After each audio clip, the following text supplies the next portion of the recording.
बड़ी खबर उत्तर प्रदेश के आगरा के एतमादपुर से है। दरअसल नगला रामबक्स के पास हाईवे पर रविवार को हंगामा उस वक्त बढ़ गया जब एक महिला की संदिग्ध मौत को लेकर परिजनों ने शव को रखकर कार्रवाई की मांग शुरू कर दी।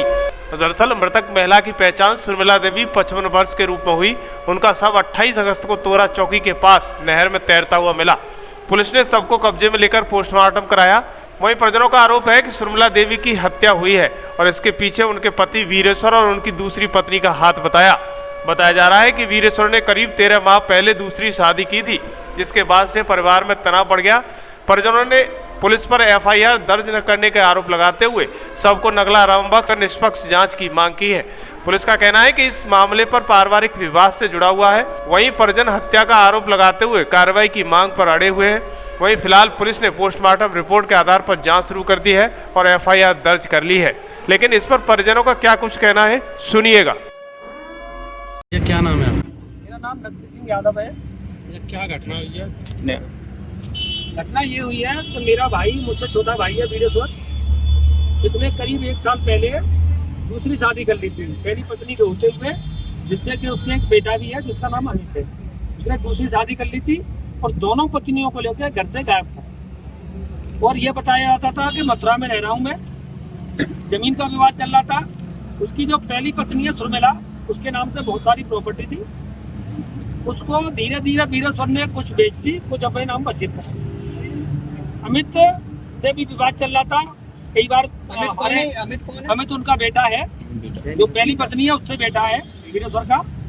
थाना एतमादपुर के एसएचओ साहब हमारे प्रयास रखते हैं कि कैसे ही मामला ये इनका सिलट जाए और उन्होंने बहुत अच्छा प्रयास भी किया था सुलह समझौते का, जो बाप और बेटे में विवाद चल रहा था। अभी क्या हुआ?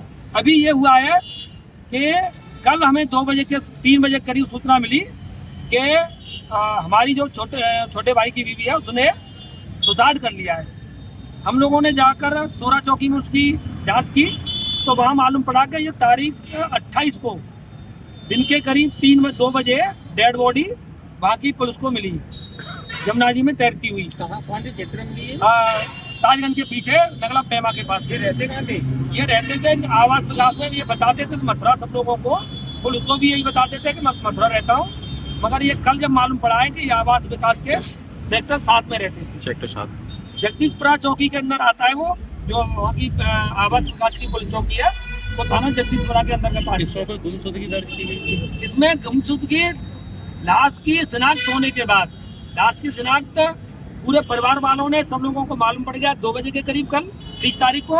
उसके बाद 5:05 पे और गुमशुदगी की रिपोर्ट पुलिस चौकी थाना जगदीशपुरा में हुई है। आप तो ये परिवार के लोग क्या चाह रहे हैं? क्या हम ये चाह रहे हैं कि इसमें बिल्कुल निष्पक्ष जांच हो। उसके साथ क्या घटना हुई है, उसने आत्महत्या भी की है तो क्यों की है? ऐसा नहीं है कोई भी आदमी अपने आप ऐसे खुद ही में आत्महत्या नहीं करता है। या तो उसके साथ कोई अनहोनी हुई है, वो उसे मार दिया गया, या उसको आत्महत्या करने के लिए बाध्य किया गया। मृतका का पोस्टमार्टम हो गया? हाँ, मृतका का पोस्टमार्टम हो गया है, मगर जगदीशपुरा थाने में हमारी कोई तहरीर नहीं ली गई। हमसे ये बोल दिया गया हम तहरीर नहीं लेंगे। हम लोगों ने वहाँ प्रयास किया तो हमको उल्टा धमकाया गया कि आप लोग दबाव बनाने का प्रयास कर रहे हैं, हम तहरीर नहीं लेंगे। हम डेड बॉडी ले आए, मगर लड़के जो उसका मृतका का बेटा है उसका कहना ये है कि मैं अपने, जब तक मेरी तहरीर नहीं हो जाएगी मैं दाह संस्कार नहीं करूँगा। हम लोगों ने भी समझाया है दाह संस्कार के लिए। उसने साफ बोल दिया है कि मैं अकेलौता वारिस हूँ, अकेलौता बेटा हूँ उनका, मैं दाह संस्कार नहीं। मौके पर पुलिस पहुंची, पुलिस ने क्या कहा? हाँ, अभी ये हमारे एतमादपुर की पुलिस पहुंची है, उन्होंने वहाँ भी बात की है थाना जगदीशपुरा में।